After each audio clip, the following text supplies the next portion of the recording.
श्री कृष्ण कहते हैं, ऐसा सच जरूर बोलो जो कड़वा लगे, लेकिन ऐसा झूठ कभी भी ना बोलो जो सच लगे।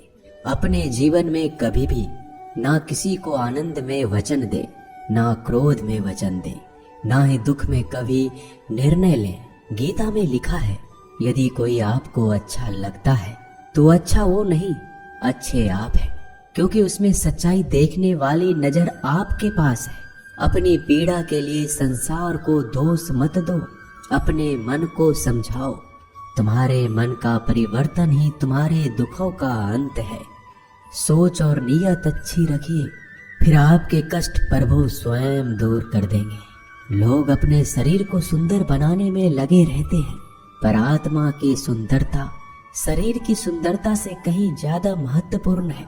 शरीर तो नश्वर है, मिट्टी ही तो है और मिट्टी में ही मिल जाता है, पर आत्मा अमर है, इसलिए आत्मा की सुंदरता पर ध्यान दो। बहुत विनम्रता चाहिए रिश्तों को निभाने के लिए।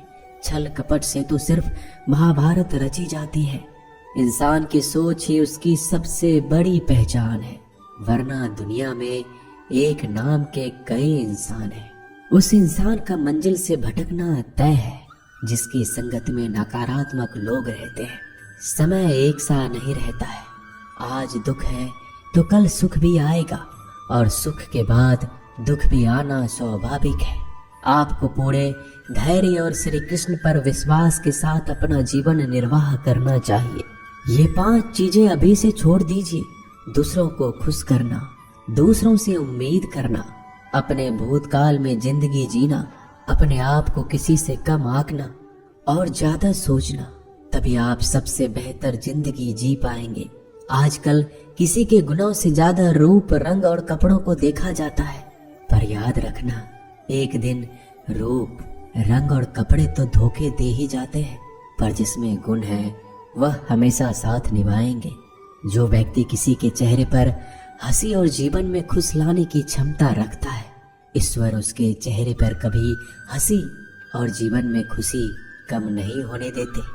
जब धन कमाते हैं तो घर में चीजें आती हैं, लेकिन जब किसी का आशीर्वाद कमाते हैं तो धन के साथ खुशी, सेहत और प्यार भी आता है। धन से ही नहीं, मन से अमीर बने, क्योंकि मंदिरों में स्वर्ण कलश भले लगे हो, लेकिन नतमस्तक पत्थर की सीढ़ियों पर ही होना पड़ता है। भरोसा जीता जाता है, मांगा नहीं जाता। ये वो दौलत है जिसे पाया जाता है, कमाया नहीं जाता। अगर कोई मनुष्य हमारे साथ बुरा कर रहा है तो उसे करने दो, यह उसका कर्म है और समय उसके कर्म का फल उसे जरूर देगा। लेकिन हमें कभी भी किसी के साथ बुरा नहीं करना चाहिए, क्योंकि यही हमारा धर्म है। अगर आपकी समस्या एक जहाज की तरह बड़ी है तो भूले नहीं कि प्रभु की कृपा सागर जितनी विशाल है। अहंकार में धन, वैभव और वंश तीनों चले जाएंगे। विश्वास ना हो तो रावण, कौरव और कंस को देख लो। भोजन की कीमत भूख के समय होती है और भगवान की कीमत दुख के समय होती है। इसलिए अंधकार में छाया, बुढ़ापे में काया और अंतकाल में माया किसी का साथ नहीं देती। श्री कृष्ण कहते हैं, क्षमा दुनिया का बहुत ही कीमती शब्द है, लेकिन इस क्षमा का कब कैसे इस्तेमाल करना है ये बहुत ही आवश्यक है। पहला, अगर आपसे कोई अपराध हो जाए तो तुरंत क्षमा मांगना चाहिए। अगर आप क्षमा नहीं मांगेंगे तो इसमें आपकी ही हानि है, क्योंकि क्षमा ना मांगने से मन के अंदर अहंकार जागता है और अहंकार तो हमारी हानि ही करता है। दूसरा, अगर कोई अपराध करे तो आपसे क्षमा भी ना मांगे तो उसे क्षमा मत करिए, क्योंकि क्षमा अत्यंत अनमोल है और बिन मांगे किसी को क्षमा देना आवश्यक नहीं। तीसरा, यदि कोई आपके साथ अपराध करे, अनुचित करे और बाद में क्षमा मांगे तो उसे क्षमा कर दीजिए।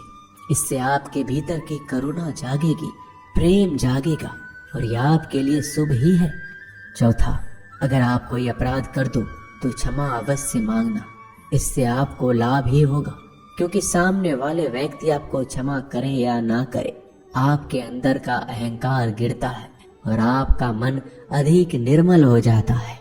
श्री कृष्ण कहते हैं, जिसके साथ बात करने से ही खुशी दुगनी और दुख आधा हो जाए वो ही अपना है, बाकी तो बस दुनिया है। दुनिया के ये 4 स्थान जो कभी भरते नहीं, समुद्र, इच्छा का घड़ा, शमशान और मनुष्य का मन।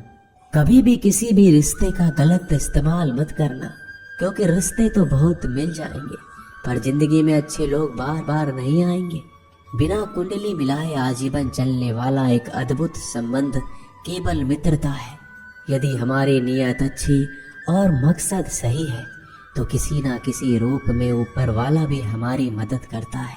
जब हम प्रार्थना करते हैं तो ईश्वर हमारे कहने से ज्यादा सुनता है। जितना हम पूछते हैं उससे ज्यादा जवाब देता है। जितना हम कल्पना करते हैं उससे ज्यादा अपने समय में और अपने तरीके से देता है। समय का चक्र बहुत तेज चलता है, इसलिए ना तो बल का अहंकार करें ना ही अपने धन का। जीवन में वाणी को संयम ही रखना अनिवार्य है, क्योंकि वाणी से दिए हुए घाव कभी भरे नहीं जा सकते। जीवन में कभी मौका मिले तो किसी के लिए सारथी बनना, स्वार्थी नहीं। जैसे पानी को अगर दूध में मिलाया जाए तो वह दूध की तरह हो जाता है, यदि वही पानी अगर कीचड़ में मिलाया जाए तो कीचड़ बन जाएगा। ठीक ऐसा ही मनुष्य के जीवन में भी होता है। यदि एक गुणहीन व्यक्ति गुणवानों के संगत में बैठे तो उसे भी गुणवान समझ लिया जाता है और सम्मान का पात्र समझा जाता है। यदि एक गुणवान व्यक्ति गुणहीन व्यक्ति की संगत में बैठता है तो उसे तिरस्कार मिलता है। इसलिए अपने जीवन में संगति सोच समझकर सावधानी से बनाएं। जो मेहनत करने के बाद भी सपने पूरे नहीं होते तो रास्ते बदलिए, सिद्धांत नहीं, क्योंकि पेड़ भी हमेशा पत्ते बदलता है, जड़ नहीं। गीता में साफ शब्दों में लिखा है, निराश मत होना, कमजोर तेरा वक्त है तू नहीं। जीवन में कितना भी बुरा समय आए लेकिन हमेशा परिवार के साथ रहे, क्योंकि सुख आएगा तो बढ़ेगा और दुख आएगा तो बटेगा। जब इच्छा की पूर्ति हो जाती है तो वो लोभ को जन्म देती है। जब तक वह संतुष्ट नहीं होता तो क्रोध जन्म होता है। काम, लोभ और क्रोध तीनों के प्रभाव में आकर मनुष्य पाप करता है। बोलना तो सभी जानते हैं, लेकिन कब और क्या बोलना है ये बहुत कम लोग जानते हैं। जो केवल अपना भला चाहता है वह दुर्योधन है, जो अपनों का भला चाहता है वह युधिष्ठिर है, जो सबका भला चाहता है वह श्री कृष्ण है। इस दुनिया में कोई भी ऐसा व्यक्ति नहीं है जिसके पास समस्याएं ना हो, और ऐसा कोई समस्या नहीं है जिसका कोई समाधान ना हो। कुदरत ने 2 ही रास्ते दे रखे हैं, देकर जाओ या तो छोड़ कर जाओ। अपने साथ ले जाने की कोई व्यवस्था नहीं है, लेकिन फिर भी मनुष्य समझता ही नहीं है। याद रखना, भगवान से कभी उम्मीद छोड़ना नहीं और दुनिया वालों से कभी उम्मीद रखना नहीं। उस प्रेम पर विश्वास मत करो जिसमें भगवान श्री कृष्ण भी हार गए। उस मित्रता पर गर्व करो जिसमें गरीब सुदामा भी जीत गए।